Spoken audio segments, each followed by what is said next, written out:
Hello, welcome back to my channel. In today's video, we are painting leaves and foliage. It's been years since I've done a video like this, and so I thought it would be time to do an updated version. I absolutely love to hear from the community on YouTube, and some of the comments and feedback I got were people would really like to see a more slowed down, not sped up version, so real time, and then also using paint that's a little bit darker so it's easier to see. And so, just so you know, if you're watching this, I do pay attention and I do love having feedback from the community. I really want to make content that is valuable. I have to say, for the most part, comments have been really constructively phrased, and so I appreciate that. I know sometimes on the internet you put yourself out there and you open up to cruel comments or mean comments, and if that ends up coming up on my channel, I'll usually block or delete that because I really want an inspiring space here and one that's a resource for beginner artists. And so if you're genuinely interested in learning and have great questions, I will do my best to get those answered for you.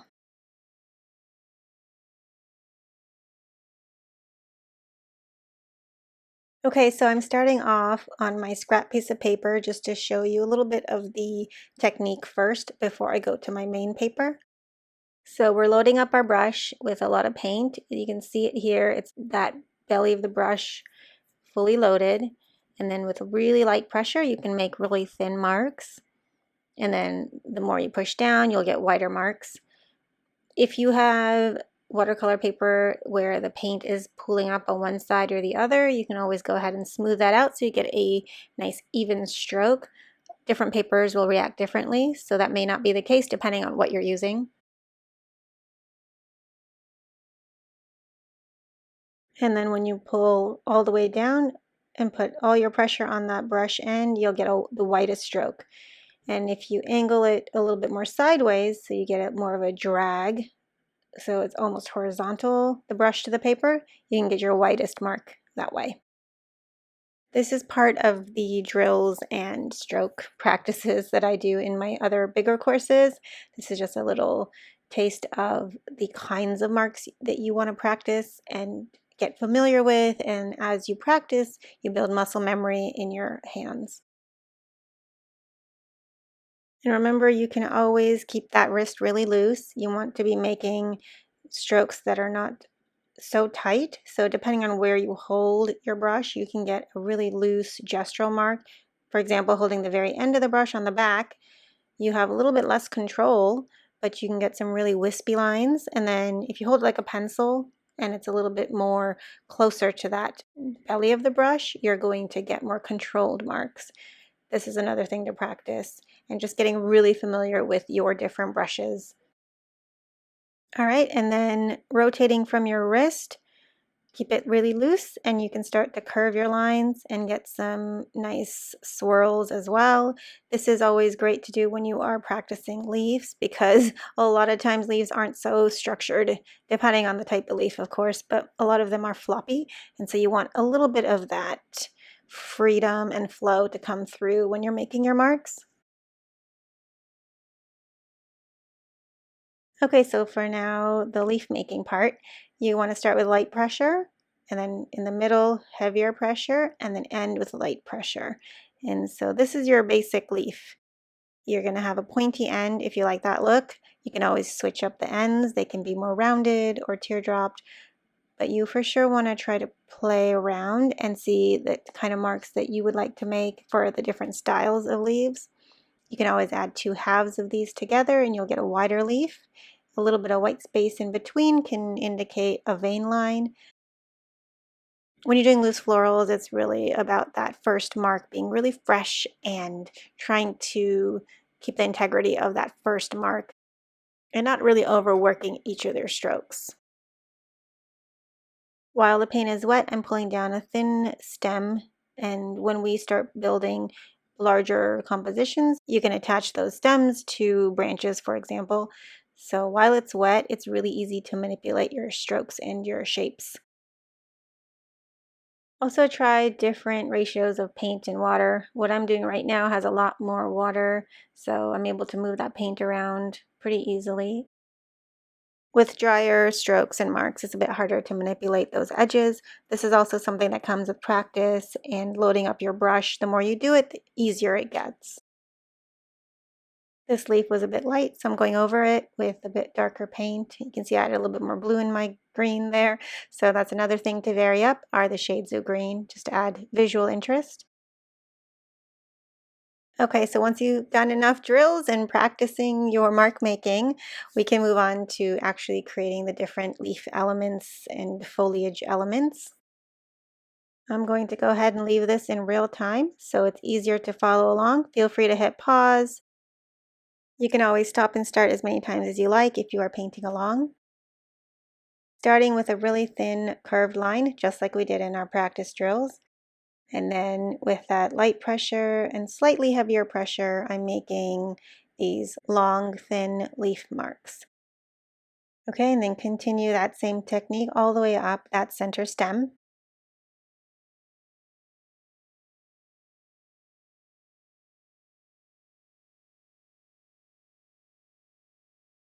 If it's easier, you can always do one side, one half, and then come back and do the other side like I did.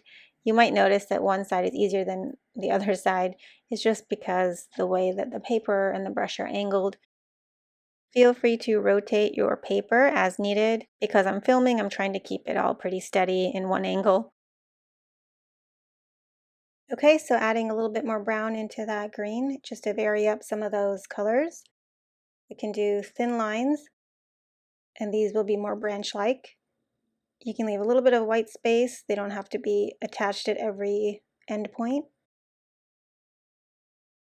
And with very short strokes, you can go ahead and add these tiny little leaves. It's almost just like little dashes.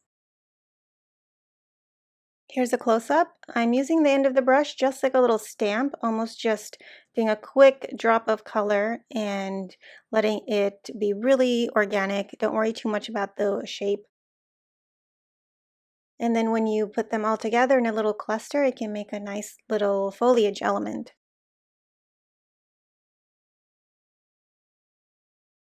So work your way along that branch, and a few of them aren't even touching the branch. I'm just indicating little spots where they might be. Some of them are running into each other. So that's just part of the fun of keeping everything a little bit loose and organic.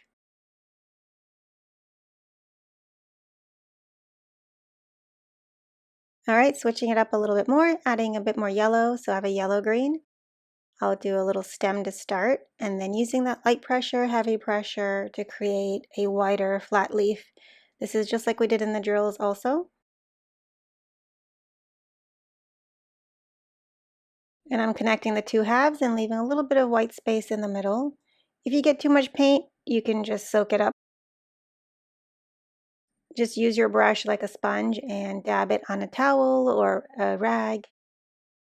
And then to add in a little bit of color at the bottom part where the stem is attached, I'm going in with a darker green and just dropping in a little bit darker color there. And because it's still pretty wet, it will blend up nicely as it dries.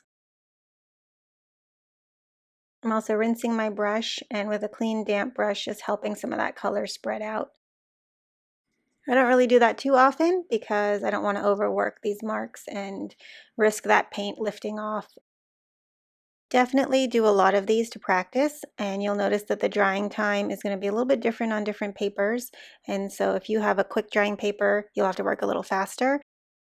Getting the timing right for wet on wet technique will definitely become easier and more of an instinct the more you practice. All right, moving on. We're starting with a branch element again. And then this time I'm using that yellow-green to make some round berry-like shapes. I'm keeping some areas of that white paper showing through, so that makes a natural highlight. And you can also cluster these in groups of 2, 3, 4, however you wish to. And this is a fun little element to add into some of your compositions.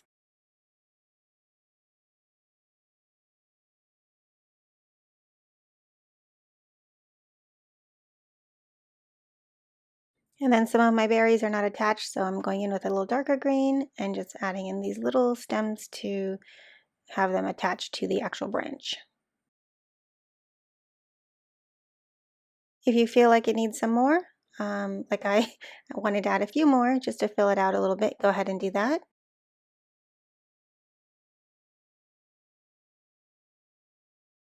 Okay, for our next little leafy element, starting with a curved thin branch and a yellow green.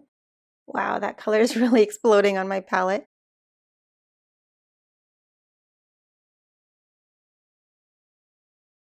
So these shapes are very small and they're a little bit curved.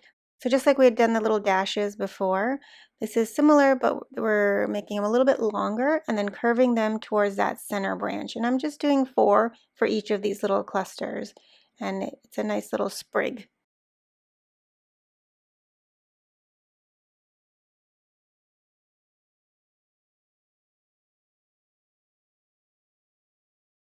All right, so a little bit more dark brown right through the center of that stem, just in a few places.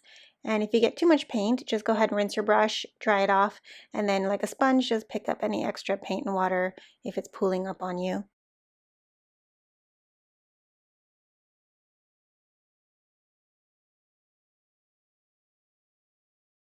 All right, back to my darker green now. And this shape is really spiky or rough, maybe is the word.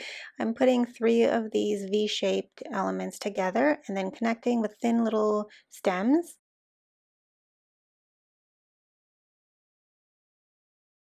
Sometimes you see leaves that are a bit like this, and it's always fun to mix these in with the smoother shapes so you get a little bit of a texture difference. And while it's still wet, I'm adding in another color, which is brown, and then rinsing my brush and just soaking up any areas that got too much paint and water, and then I'll leave it alone to dry and blend up on its own.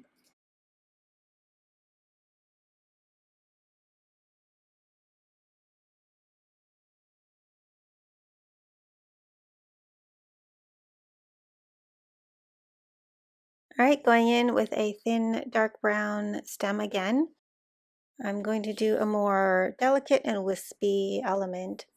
So using very thin lines, I'm pulling out from that center stem some really thin, almost feathery like marks. We had practiced this a little bit in our drills, making really thin lines with the end of the brush. And I'm also paying attention to the way these are growing. So they're angled upwards. They have little curves, so they're not just stiff and straight. I'm actually bending each one of these. You could try one that has straighter marks. It'd look more like rosemary. But this one, it's a little bit like a fern, or you could even maybe make it like a peacock feather. It's the same technique and it's a similar mark.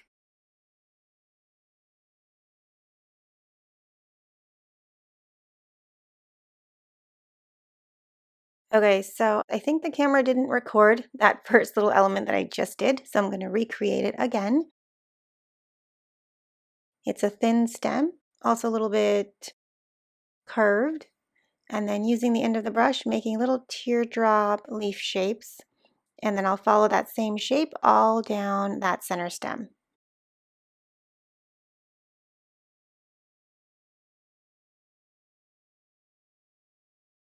This is also one of those elements you might want to angle your paper differently if it's easier to do one side than the other.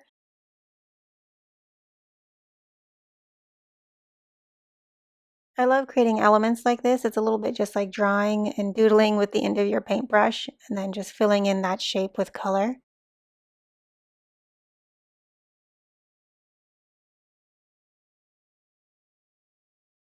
All right, so rinsing your brush when you're done, and then I'm going to switch up the colors a little bit here and just make it a little bit more of a bluish green color. And going in with a teardrop berry-like shape as well, but this time a bit larger, and then pulling down a thin stem at the end. These are also how you would make eucalyptus leaves, the same similar technique with wider, flat, rounded leaves. And then you can always go in and drop in a darker brown and add in your veins and darken up that stem too.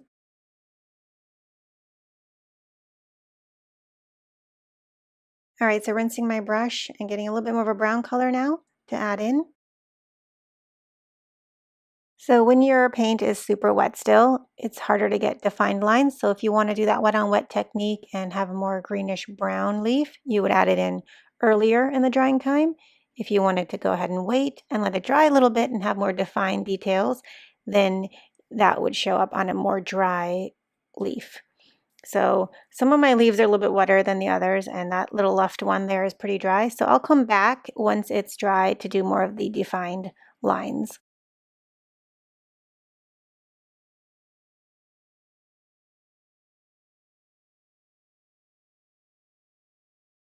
While that element is drying, we can move on to the combination foliage. This is always fun to do, is when you can mix and match your different styles and shapes.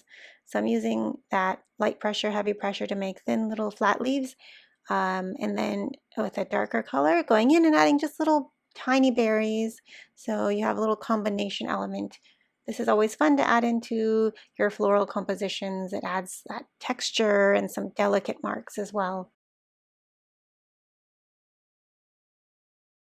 And with a light touch, going in with the end of the brush and just adding little branches where the little berries would be attached. And it doesn't have to be every berry, it's just indicating a few of them.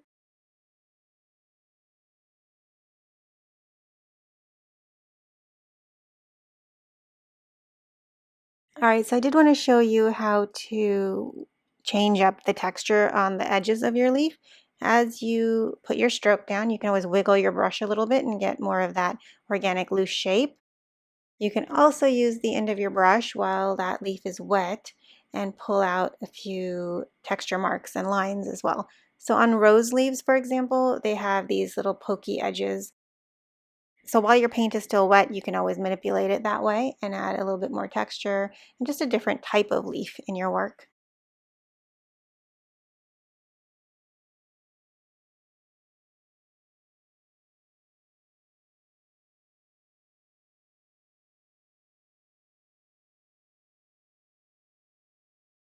Okay, so now I'm grabbing a little bit of brown. I can go in now that those leaves are dry on that element which had the green and brown leaves. I'm putting in a darker stem line and a darker vein line on each of those leaves.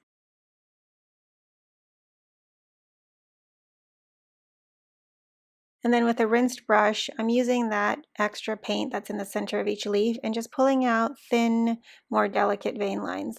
So there's no paint on my brush. This is sometimes a technique I use just to add that softer, less paint saturated mark. And you can add some details that way. And then I can go in and add a little bit more shadows and vein lines on some of the other leaves. And with a damp brush, you can always soften out your edges. Again, just using that paint that's already on the leaf and just making those marks a little softer. Sometimes I like to make these so that it's a bit more of a delicate look and the edges are blended.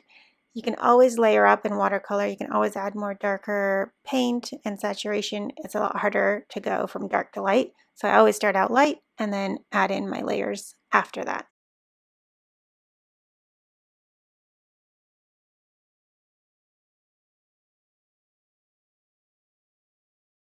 And you can always leave those vein lines and details more defined if you like it that way, or you can use a wet brush and again just soften up any edges if you want that more delicate look. So you can always play with this, mix and match different textures, and the more you master this skill, the more depth your work will have because you'll have a mixture of textures and shapes and colors, and all of that adds to that overall visual interest. And there you go. We have a nice little collection of leaves. I had so much fun creating this updated version of my greenery video. I hope you really enjoyed it. I left it in real time, so it was a lot easier to follow along. Let me know in the comments which ones were your favorite, which one you tried, and especially if you have any other questions on technique or different styles and how to paint different florals and botanicals. I'd love to hear from you. And remember, I have links to all of my other courses and classes and freebies all in the description, so come check that out. Thanks again for watching. I'll see you in the next one.